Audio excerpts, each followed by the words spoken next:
Bhogapuram airport విషయంలో వాస్తవాలను మాట్లాడుకుందాం. ఎందుకంటే చేసింది ఒకరైతే దాన్ని క్రెడిట్ ఇంకొకరు తీసుకుంటున్నారు. కాబట్టి ప్రజలకు ఈరోజు క్లియర్గా భోగాపురం వెనక ఏం జరిగింది, ఈరోజు భోగాపురం ఎయిర్పోర్ట్ ఓపెనింగ్కి సిద్ధంగా ఉంది అంటే దీని వెనక కష్టపడిన వ్యక్తి ఎవరో ఈరోజు ప్రజలకు క్లియర్గా చెప్పేస్తా, వినండి.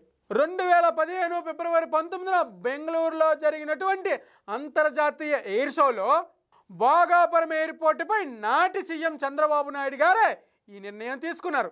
అదే 2015 ఫిబ్రవరి 25న జీవో నెంబర్ 63ను జారీ చేసి 7/10/2015న జీవో నెంబర్ 20 సహా 7/10/2025 జీవో నెంబర్ 20 దాంతోపాటు చైర్మన్ సహా కీలక అధికారులు నియమించింది చంద్రబాబే.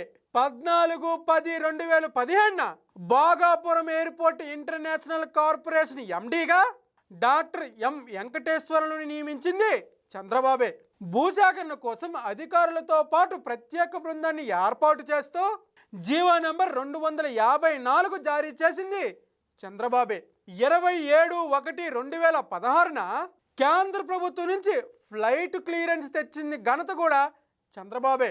9/6/2016న భూములిచ్చిన రైతులు నష్టపోకూడదనే ఉద్దేశంతో జీవో నెంబర్ 64ను జారీ చేసి అత్యధిక నష్టపరిహారాన్ని ప్రకటించింది కూడా చంద్రబాబే.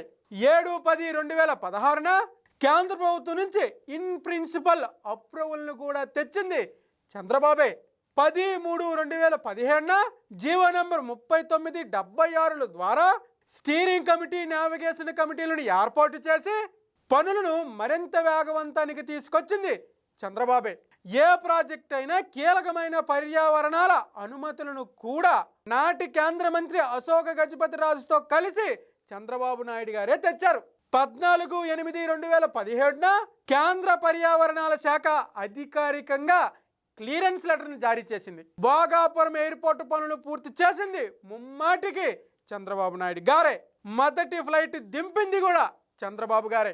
ఇప్పుడు చెప్పండి, ఈ క్రెడిట్ని దొంగతనం చేసినటువంటి జగన్మోహన్ రెడ్డి గారు ఇవి వాస్తవాలా అవాస్తవాలా?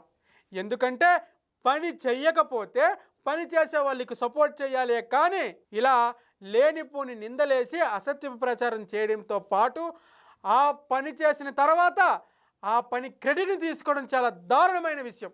ఈ విషయంపై మీరేమంటారో కింద కామెంట్ రూపంలో తెలియజేయండి. Thank you.